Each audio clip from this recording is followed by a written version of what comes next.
Friends, आज का पौधा है हमारा मोगरा का पौधा। यदि आप चाहते हैं कि पूरी गर्मियों आपके मोगरा के पौधे में अच्छी फ्लावरिंग हो, तो आज जो मैं आपको फर्टिलाइज़र बताने वाली हूँ उसको आपको अपने प्लांट पर ज़रूर डालना है। इस समय इस खास फर्टिलाइज़र को यदि आप डाल देते हैं तो आपको कभी पौधे में फूल ना आने की समस्या का सामना नहीं करना पड़ेगा, क्योंकि यदि आप पौधे की सही देखभाल और फर्टिलाइज़र सही तरीके से नहीं इस्तेमाल करते हैं तो मोगरा के पौधे में बहुत कम फ्लावरिंग होती है, और यदि फूल आ भी जाते हैं तो दोबारा फूल नहीं आते हैं। बहुत से लोगों से मुझे ये शिकायत मिलती है कि उनका मोगरा का पौधा एक बार फूल देकर फूल देना बंद कर देता है। तो सबसे पहली बात मैं बता दूं, मोगरा का पौधा हमेशा नई ग्रोथ पर फ्लावरिंग करता है, इसलिए पौधे में सही फर्टिलाइज़र डालना ज़रूरी होता है जो कि पौधे की ग्रोथ को लगातार बढ़ाता रहे। तो पूरे वीडियो में मेरे साथ बने रहें आखिरी तक। मैं आपको बताने वाली हूँ कुछ ऐसे काम जो कि आपको मोगरा के पौधे में इस समय करने हैं। तो सबसे पहला काम है पौधे की प्रूनिंग का। यदि आपका प्लांट बहुत पुराना है तो फ्रेंड्स अभी भी मौका है, मार्च की शुरुआत तक आप इसकी हार्ड प्रूनिंग कर सकते हैं, लेकिन इसमें जैसे ही कलियां बनना स्टार्ट होने लगेंगी तब आपको प्रूनिंग नहीं करनी है। दूसरा, यदि आपका पौधा नया है तो उसमें हार्ड प्रूनिंग करने की ज़रूरत नहीं है, आप सिर्फ सॉफ्ट प्रूनिंग ही करें। थोड़ी थोड़ी सी आप टहनियाँ कट कर सकते हैं और ख़राब होती हुई पत्तियों को हटा सकते हैं। दूसरा काम, अभी आपको अपने प्लांट पर एक बार नीम ऑयल का अच्छी तरह से स्प्रे कर देना है, जिससे कि पौधे में किसी तरह का इंसेक्ट या फंगस ना लगे। तीसरा काम, मिट्टी की अच्छी तरह से गुड़ाई करनी है, उसमें से खरपतवार कचरा हटा लेना है। मैंने अपने प्लांट की लास्ट टाइम हार्ड प्रूनिंग कर दी थी और देखिए पौधे में बहुत अच्छी नई ग्रोथ हुई है, पूरा पौधा भर चुका है। प्रूनिंग करने से एक फ़ायदा होता है कि प्लांट आपका घना भी होता है। जब पौधा घना रहेगा तो उसमें फूलों की संख्या भी ज़्यादा होगी। ज़रूरी काम मोगरा में ध्यान रखने का है, वो है इसकी वाटरिंग। आप हमेशा मिट्टी में इस तरह से पानी दें जिससे कि उसमें नमी बनी रहे। ओवर वाटरिंग नहीं करनी है और बहुत दिनों तक प्लांट को ड्राई भी नहीं रखना है। तो रेगुलर एक बार पौधे में आप पानी ज़रूर दें। ड्रेनेज होल सही रखें जिससे कि पानी मिट्टी में लगातार भरा हुआ ना रहे। अब बात करते हैं पौधे में फर्टिलाइज़र की।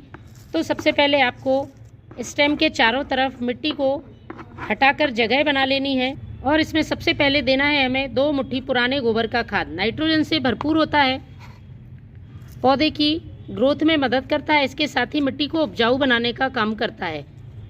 यदि आपके पास पुराने गोबर का खाद नहीं है तो आप वर्मी कंपोस्ट का भी इस्तेमाल कर सकते हैं। तो मैंने पॉट की साइज़ के हिसाब से 2 मुट्ठी पुराने गोबर का खाद डाला है। आपका प्लांट छोटा है तो आप 1 मुट्ठी गोबर के खाद का यूज़ करें। दूसरी चीज़ मैं इस्तेमाल करूँगी, ये यूज़ की हुई चाय पत्ती। 1 छोटा चम्मच आपको यूज़ की हुई चाय पत्ती ले लेनी है। यदि इसके फ़ायदे की बात करें तो प्लांट की मिट्टी को एसिडिक करने का काम करती है, साथ ही इसमें कई पोषक तत्व मौजूद होते हैं जो पौधे की ग्रोथ में मदद करते हैं।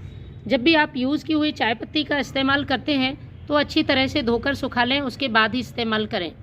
यदि आपके पास ये नहीं है तो आधा छोटा चम्मच आप फ्रेश चाय पत्ती का यूज़ कर सकते हैं। तीसरी चीज़ है ये केले के छिलके, जो कि मैंने अच्छी तरह से सुखा लिए हैं। इनको आपको छोटे छोटे टुकड़ों में कट कर लेना है, चाहे तो आप इसका पाउडर भी बना सकते हैं। केले के छिलके पोटेशियम से भरपूर होते हैं और प्लांट में कलियाँ बनाने में और फूल खिलाने में मदद करते हैं। तो बिना किसी साइड इफ़ेक्ट के आप पौधे में ये केले के छिलके का इस तरीके से इस्तेमाल कर सकते हैं। यदि आप कच्चे केले प्लांट की मिट्टी में डालेंगे तो फंगस और चींटियां लगने का डर रहेगा, इसलिए इस तरह से सुखाकर आप पौधे में इस्तेमाल करें। तो मैंने 2 छोटा चम्मच केले के छिलके के टुकड़े इसमें डाल दिए हैं। इसमें मौजूद पोटेशियम से प्लांट को कलियाँ खिलाने में मदद मिलेगी, साथ ही जड़ें मजबूत होंगी और इम्यूनिटी स्ट्रॉन्ग होगी। पौधा जल्दी से बीमारियों की चपेट में नहीं आएगा। इस बात का ध्यान रखें, मोगरा का पौधा सन लविंग प्लांट है, इसलिए इसे 5 से 6 घंटे की पर्याप्त धूप की ज़रूरत होती है। हम इसको यदि पूरी तरह से छाया वाले स्थान पर रखेंगे तो प्लांट ग्रोथ करता रहेगा, हरा भरा रहेगा, लेकिन उसमें फूल नहीं आएंगे। इसलिए फूल ना आने का एक कारण ये होता है कि हम मोगरा के पौधे को अच्छी धूप नहीं दिखाते हैं। अभी जब तक अप्रैल मई की तेज़ धूप नहीं पड़ती है तब तक आप इसे फुल सनलाइट में रखें। अगली चीज़ जो मैं इस्तेमाल करूंगी कैल्शियम से भरपूर है।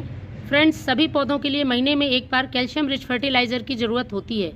विशेषकर जो सफ़ेद फूलों वाले पौधे हैं उनको तो आपको कैल्शियम देना ही होता है। कैल्शियम से पौधा मजबूत होता है, जड़ें बहुत तेज़ी से विकास करती हैं और फूल अच्छे आकार में खिल पाते हैं। कभी कभी समस्या होती है कि कलियां फूल बनने से पहले ही गिर जाती हैं या पूरी तरह से नहीं खिल पाती हैं। मोगरा के पौधे में अक्सर देखा जाता है कि कलियां वहीं के वहीं रहती हैं, वो पूरी तरह से फूल में कन्वर्ट नहीं हो पाती हैं। तो इसके लिए आपको पौधे को कैल्शियम देना बहुत ज़रूरी है। तो कैल्शियम के लिए सबसे अच्छा तरीका है ये चॉक। ब्लैक बोर्ड पर लिखने वाली ये वाइट चॉक है, जो कि हमें बहुत ही आसानी से किसी भी स्टेशनरी वाली दुकान पर मिल जाएगी। मात्र 2 रुपये की चॉक में ही आपके पौधे का काम चल जाएगा, क्योंकि हमें इसका ज़्यादा मात्रा में यूज़ नहीं करना है। इसका नेचर एल्कलाइन होता है, इसकी वजह से यदि आप ज़्यादा मात्रा में यूज़ करेंगे तो मिट्टी का पीएच गड़बड़ हो जाएगा। इसलिए आपको महीने में एक बार ही इसका इस्तेमाल करना है। यूँ तो मार्केट में बहुत सारे कैल्शियम रिच फर्टिलाइज़र मौजूद हैं, लेकिन इसके उपयोग से आपके प्लांट को कोई साइड इफ़ेक्ट नहीं होगा। तो आपको इन चॉक को पीसकर पाउडर बना लेना है और इस तरह से पॉट की साइज़ के हिसाब से, बड़ा पॉट है तो 1 छोटा चम्मच भर के आपको ये चॉक का पाउडर अपने प्लांट की मिट्टी में डालना है। छोटा पॉट है तो आधा छोटा चम्मच चॉक का पाउडर इस्तेमाल करें। इन सभी चीज़ों को आपको मिट्टी से कवर कर देना है और पौधे में डाल देना है आपको पानी। फ्रेंड्स, अभी आप मोगरा के पौधे में इस फर्टिलाइज़र का यूज़ करें, आपका पौधा पूरी गर्मियों फूल देता रहेगा। Thank you.